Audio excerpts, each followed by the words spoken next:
ಇದು ಕಾಂಗ್ರೆಸ್ ಹೈಕಮಾಂಡ್ಗೆ ಸಂಬಂಧಿಸಿದಂತಹ ಸ್ಫೋಟಕ ಸುದ್ದಿ. ಇದು ಫ್ರೀಡಂ ಟಿವಿಯ ಮೆಗಾ ಎಕ್ಸ್ಕ್ಲೂಸಿವ್ ನ್ಯೂಸ್. ಈ ಸುದ್ದಿಯಿಂದ ರಾಜಕಾರಣದಲ್ಲಿ ಭಾರೀ ಕಂಪನ ಸೃಷ್ಟಿ.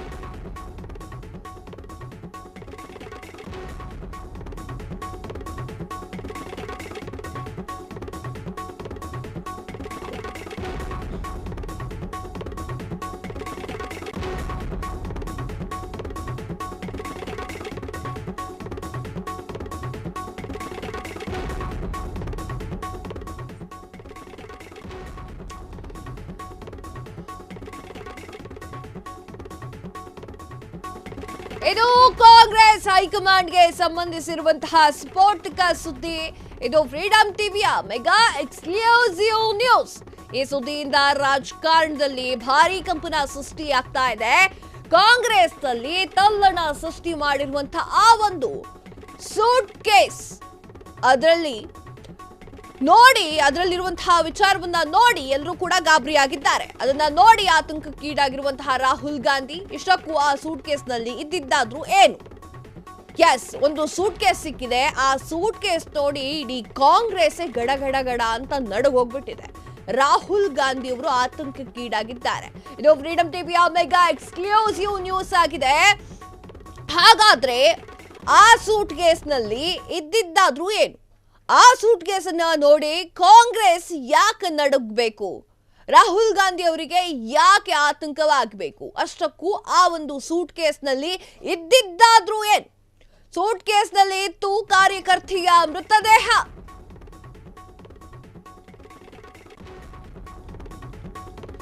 ರಾಹುಲ್ ಗಾಂಧಿ ಜೊತೆ ಕಾಣಿಸಿಕೊಂಡಿರುವಂತಹ ಮಹಿಳೆಯ ಸಾವು ಕಾಂಗ್ರೆಸ್ ಅನ್ನ ಕೆಂಗೆಡಿಸಿರುವಂತಹ ಹಿಮಾನಿ ನಿಗೂಢ ಸಾವು.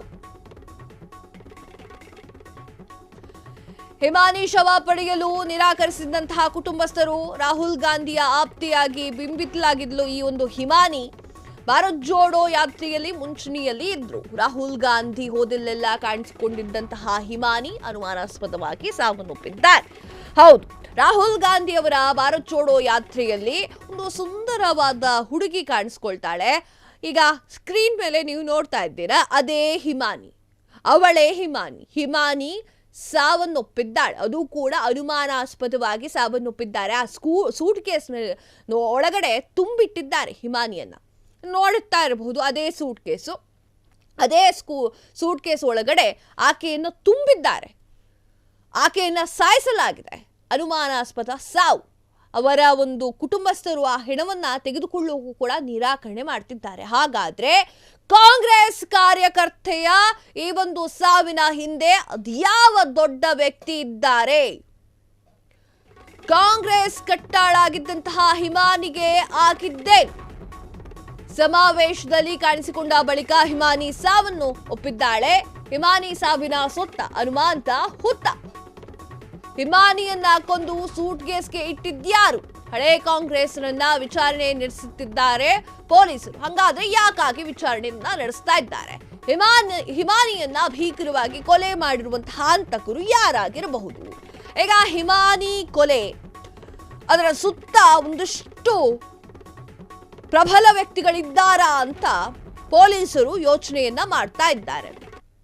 ಹಾಗೆ ಹಳೆ ಕಾಂಗ್ರೆಸ್ಸಿಗರನ್ನು ಕೂಡ ವಿಚಾರಣೆಯನ್ನ ನಡೆಸ್ತಾ ಇದ್ದಾರೆ. ಭಾರತ್ ಜೋಡೋ ಯಾತ್ರೆಯಲ್ಲಿ ರಾಹುಲ್ ಗಾಂಧಿ ಅವರ ಜೊತೆಗೆ ಈ ಕಾರ್ಯಕರ್ತೆ ನೋಡ್ತಾ ಇರಬಹುದು ಸ್ಕ್ರೀನ್ ಮೇಲೆ. ಕಾರ್ಯಕರ್ತೆ ತುಂಬಾ ಚೆನ್ನಾಗಿ ವಾಕನ್ನ ಮಾಡಿದ್ರು ಭಾರತ್ ಜೋಡೋ ಯಾತ್ರೆಯ ಸಂದರ್ಭದಲ್ಲಿ.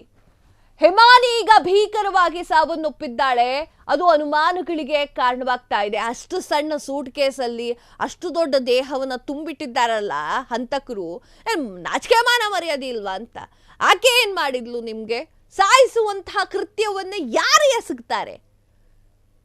ಹಿಮಾನಿ ಕೊಲೆಯ ಸುತ್ತ ಸಾವಿರಾರು ಅನುಮಾನಗಳ ಹುತ್ತ ಎದ್ದಿದೆ. ರಾಹುಲ್ ಗಾಂಧಿಯ ಆಪ್ತೆಯವಳು. ಹಾಗಾದ್ರೆ ಹಿಮಾನಿಯನ್ನ ಸಾಯಿಸಿದವರು ಯಾರು? ಆಕೆಯ ಕುತ್ತಿಗೆಯನ್ನ ಒಂದಿಷ್ಟು ವೇಲ್ನಿಂದನೋ ಅಥವಾ ಹಗ್ಗದಿಂದನೋ ಹರಿಯಾಣ ಪೊಲೀಸರಿಂದ ಆರೋಪಿ ಸಚಿನ್ ಅರೆಸ್ಟ್ ಆಗಿದ್ದಾರೆ. ಬಹದ್ದೂರ್ ಗಢ ನಿವಾಸಿ ಆರೋಪಿ ಸಚಿನ್. ಆರೋಪಿಗೆ ಪೊಲೀಸರಿಂದ ತೀವ್ರ ವಿಚಾರಣೆ ಕೂಡ ಆಗ್ತಾ ಇದೆ. ಆರೋಪಿ ಹೇಳಿದ್ದನ್ನ ಕೇಳಿ ಕಂಗೆಟ್ಟಿರುವಂತಹ ಕಾಕಿ. ತಪ್ಪೊಪ್ಪಿಕೊಂಡಿರುವಂತಹ ಆರೋಪಿ ಸಚಿನ್ ರೋಲ್ಟಕ್ನ ತನ್ನ ನಿವಾಸದಲ್ಲಿ ಕೊಲೆ, ಆಕೆಯ ಕಿರುಕುಳ ತಾಳಲಾಗದೆ ಹತ್ಯೆ. ನನ್ನನ್ನ ಬ್ಲಾಕ್ ಮೇಲ್ ಮಾಡಿದ್ದಳು ಅಂತ ಹೇಳ್ತಾ ಇದ್ದಾನೆ. ಲಕ್ಷಗಟ್ಟಲೆ ಡಿಮ್ಯಾಂಡ್ ಮಾಡಿದ್ದಳೆಂದು ಕೂಡ ಆರೋಪವನ್ನ ಮಾಡಲಾಗ್ತಾ ಇದೆ. ನನ್ನನ್ನ ಪ್ರೀತಿಸುತ್ತೀನಿ ಅಂತ ಹೇಳಿದ್ದಾಳೆ ಅವಳು ಅಂತ ಹೇಳಿದ್ದಾರೆ.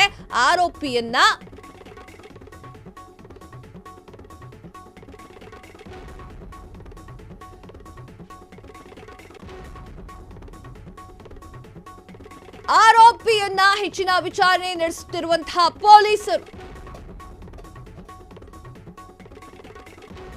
ರೋಟಕ್ನಲ್ಲಿ ಪತ್ತೆಯಾಗಿರುವಂತಹ ಶವ ಇರುವಂತಹ ಸೂಟ್ ಕೇಸ್, ಹರಿಯಾಣ ಪೊಲೀಸರಿಂದ ಆರೋಪಿ ಸಚಿನ್ ಅರೆಸ್ಟ್. ಎಸ್, ಆಕೆಯನ್ನ ಸಾಯಿಸಿದ್ದು ಮತ್ಯಾರೂ ಅಲ್ಲ, ಆಕೆಯ ಸ್ನೇಹಿತ ಅಥವಾ ಆಕೆಯನ್ನ ಪ್ರೀತಿ ಮಾಡ್ತಿರುವಂತಹ ಸಚಿನ್. ಆಕೆ ನನಗೆ ಬ್ಲ್ಯಾಕ್ ಮೇಲ್ ಮಾಡ್ತಾ ಇದ್ಲು, ಲಕ್ಷಗಟ್ಟಲೆ ಕೇಳ್ತಾ ಇದ್ಲು. ಹಿಮಾನಿ ನನ್ನ ಹತ್ರ ಪ್ರೀತಿ ಮಾಡ್ತೀನಿ ಅಂತ ಸುಳ್ಳು ಹೇಳಿದ್ಲು. ಆ ಒಂದು ಕಾರಣಕ್ಕೆ ಅವಳನ್ನ ನಾನು ಕೊಲೆ ಮಾಡಿದೆ ಅಂತ ಹೇಳಿ ತಪ್ಪೊಪ್ಪಿಗೆಯನ್ನು ಕೊಟ್ಟಿದ್ದಾನೆ ಸಚಿನ್. ತನ್ನ ನಿವಾಸದಲ್ಲೇ ರೋಲ್ಟಕ್ ಅನ್ನುವಂತಹ ತನ್ನ ನಿವಾಸದಲ್ಲಿ ಆಕೆಯನ್ನ ಸಾಯಿಸಿದ್ದೇನೆ, ಆಕೆಯ ಕಿರುಕುಳ ತಾಳಲಾಗದೆ ಹತ್ಯೆ ಮಾಡಲಾಗಿದೆ, ನಾನು ಮಾಡಿದ್ದೇನೆ ಅಂತ ಹೇಳಿ ತಪ್ಪೊಪ್ಪಿಗೆಯನ್ನು ಕೊಟ್ಟಿದ್ದಾನೆ. ತನ್ನನ್ನು ಬ್ಲ್ಯಾಕ್ ಮೇಲ್ ಮಾಡ್ತಿದ್ಲು ಅವಳು ಅಂತ ಹೇಳಿ ಆರೋಪವನ್ನು ಕೂಡ ಮಾಡ್ತಾ ಇದ್ದ. ಆ ಲಕ್ಷಗಟ್ಟಲೆ ಹಿಮಾನಿ ಡಿಮ್ಯಾಂಡ್ ಮಾಡಿದ್ಲಂತೆ ಸಚಿನ್ಗೆ. ಅಲ್ಲ, ಸಚಿನ್ ಎಲ್ಲದಕ್ಕೂ ಸಾಯಿಸೋದೊಂದೇ ಪರಿಹಾರವಲ್ಲ. ಪೊಲೀಸರಿಗೆ ಹೇಳಿದ್ರೆ ಸೂಕ್ತ ಕ್ರಮವನ್ನು ಆಗಲೇ ಕೈಗೊಳ್ತಾ ಇದ್ಲು. ಲಕ್ಷಗಟ್ಟಲೆ ಡಿಮ್ಯಾಂಡ್ ಮಾಡಿದ್ಲು ಅವಳು. ಒಂದು ಸೂಟ್ ಕೇಸ್ ಸಾಯಿಸಿ ಸೂಟ್ ಕೇಸಲ್ಲಿ ಹಾಕಿಟ್ಟಿದ್ದು ನಾನೇ ಅಂತ ಒಪ್ಪಿಗೆಯನ್ನ ಅಥವಾ ತಪ್ಪೊಪ್ಪಿಗೆಯನ್ನ ಹೇಳಿದ್ದಾನೆ, ಕೊಟ್ಟಿದ್ದಾನೆ. ತಾನೇ ಆರೋಪಿ, ತಾನೇ ಮಾಡಿದ್ದೀನಿ ಆ ಕೆಲಸವನ್ನ ಅಂತ ಹೇಳಿ ಸಚಿನ್ ಒಪ್ಪಿಗೆಯನ್ನ ಕೊಟ್ಟಿದ್ದಾರೆ. ಹರಿಯಾಣ ಪೊಲೀಸರಿಂದ ಆರೋಪಿ ಸಚಿನ್ ಬಂದು ವಿಚಾರಣೆ ಮಾಡುವಾಗ ಹೌದು ನಾನೇ ಮಾಡಿದ್ದು ಅನ್ನುವಂತಹ ಸತ್ಯವನ್ನ ಒಪ್ಕೊಳ್ತಾನೆ. ಸೊ ಈಗ ಕಾದು ನೋಡಬೇಕಾಗಿದೆ ಮುಂದೆ ಏನ್ ಆಗುತ್ತೆ ಅಂತ.